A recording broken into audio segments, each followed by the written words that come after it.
Vacations to another country can be some of the best times of your life.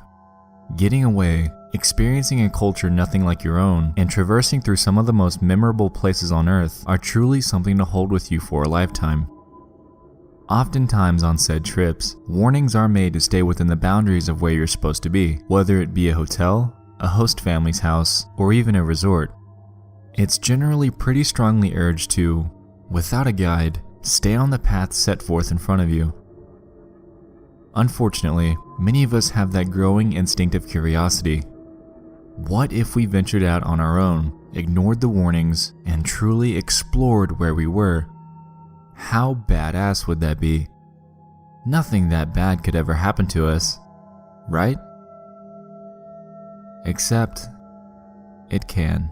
And when it comes to the tragic case surrounding two girls from the Netherlands on their trip to Panama, it did. Today, we're going to explore the evidence and stories surrounding the harrowing disappearance of Kris Kremers and Lisanne Froon.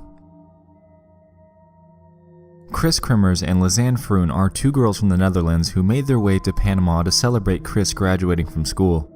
They arrived to the country on March 15, 2014, and explored around for 2 weeks before reaching their destination, the city of Buket, on March 29th. The girls allegedly had plans to volunteer to work with the local school and to improve upon their own Spanish. Kris carried around a diary, and allegedly she noted that the aforementioned school let them know that they arrived an entire week early and were pretty rude about it. Anyway, on April 1st, 2014, at around 10 a.m., the girls embarked with the host family's dog on a hike up the La Pianista Trail near the Continental Divide. Everything seemed to go pretty well, and the host family had believed everything was fine, up until a few hours later when the family's dog returned home without the girls. The host family was immediately worried and called the police. Unfortunately, the National System of Civil Protection, or SINAPROC as they call it in the region, took the case very lightly and didn't take action for 4 whole days. During this time span, local residents and tour guides were assisting the family in searching for the missing girls themselves, since police lacked any sort of desire for immediate action. Once the search finally did start, officials were met with a huge roadblock. The girls didn't exactly tell anybody where they were going when they left, so search teams had little to go off of. The search then commenced, to no avail. Hours turned into days, days turned into weeks, and weeks turned into months, until June 9th of that same year when a Nagobi woman found a backpack and turned it into police. She had claimed that she found it on the riverbank of the Serpent River. Strangely, it was dry and packed well. Inside were 2 bras, 2 pairs of sunglasses, a small water bottle, Lisanne's camera, 2 smartphones, a passport, and $83. The police decided to investigate the call records and photos that were on the phones and camera, and what they found allowed them to start piecing together the puzzle. Allegedly, the girls had taken over 100 pictures on their venture. The strange part is, only about 10 of them were taken during the daytime. The remaining 90 plus were all at the late hours between 1 to 4 in the morning, and 87 of those remaining 90 show nothing but blackness. A lot of mystery surrounds the final image that the girls took, which was purportedly taken 8 days after the start of the hike. It shows some sort of rock formation or a trail. However, the orientation of the camera is debatable. Some people claim that it's a shot looking forward, down a trail, while others have stated that it could be pointing up a cliff. One huge mystery that I can't quite wrap my head around surrounds the timing of this photo. Let's think about it. The girls started their journey at around 10 a.m. on April 1st. This photo was taken on April 8th. Presumably by this point in time, the girls, to our knowledge, had minimal amounts of water on them due to the contents that were found in the backpack. How would either of them be alive at this point to take this photo?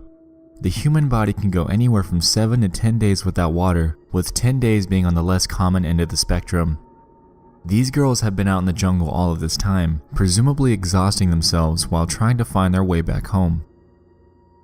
How did they make it this long? It's just a question that hasn't ever escaped my mind since the first time I took a look at this photo and learned of the timestamp. Anyway, I digress. The reason for the photo is largely unknown, But say one of the girls did take it, along with all 87 of the other pitch black photos. A theory is that they could have been lighting up the path in front of them in order to save their phone batteries so they could use that to check for a signal. That actually ties into my next segment of the story. The phones. Police were able to extract the call records from their devices, and they found that the girls made their initial attempt to call 112, the Dutch emergency line, and 911, the Panamanian emergency line, just hours after starting their hike. This tells us that on day 1, something went wrong here. Throughout the course of time from April 1st through April 6th, the girls would make intermittent attempts at early morning or late night hours to power on their phones to check for a signal before powering them off again shortly after. One strange thing to note here is that after April 6th, multiple incorrect PIN attempts were entered into the iPhone, and police had determined that a successful PIN was never entered again from this point forward. That fact right there is strange to me, and I have two theories to discuss here. Backing up to the photos, I wanted to make one quick point. Police had found that the file names of the images were numbered starting at 499. For instance, their first image was 499, their second image was 500, so on and so forth. One strange part about this is that they could never find image 509. We have over 100 images that were left on the camera, and the only image that is missing is conveniently the one between the final daytime image and the first nighttime image. Why, through all of this, would the girls be concerned with deleting any image from their phone, especially while in a situation like this? That would be the absolute last thing I'd ever be thinking of doing. Investigators were never able to recover the photo, and they had determined that it wasn't deleted through the camera itself. Jumping back to the PIN numbers again, what if there was a third party involved? There very well could have been someone else in these woods, following the girls and trying to potentially murder them.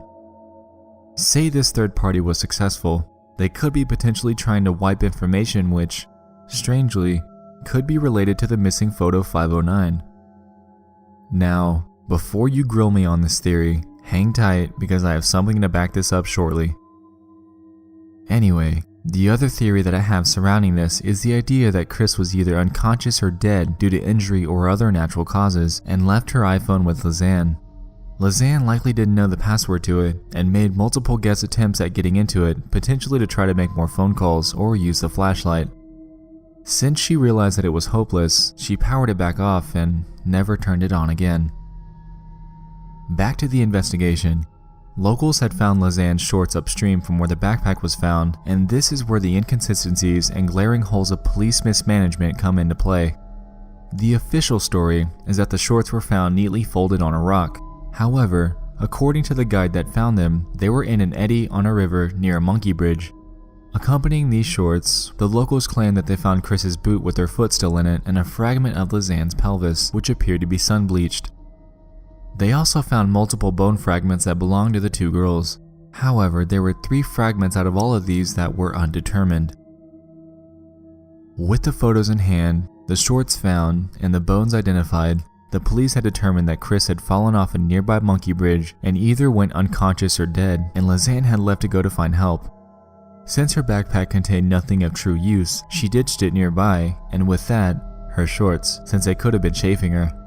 On the way back, she used the camera to take photos of the blackness to light up the trail in front of her, and during that trek back, exhausted or injured herself and passed away. Solved, right? Well, this story is highly contested due to extreme police mismanagement. Allegedly, other fingerprints were found on the backpack, however the findings proved to be useless since they weren't tracking prints through the investigation. Also, as we said before, Cineproc took 4 entire days to begin the search mission, and as we know, the first 24 hours are the most vital part of any search and rescue. There's also one other thing.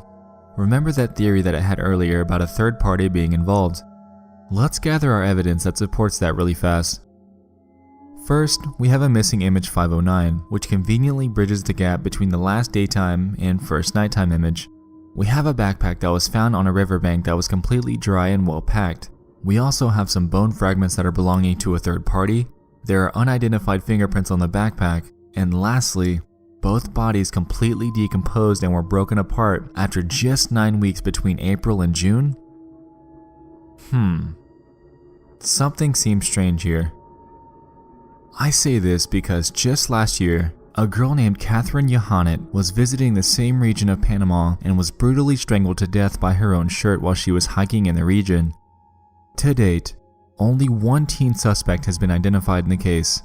What if this same person has something to do with the strange disappearances of Kris and Lisanne?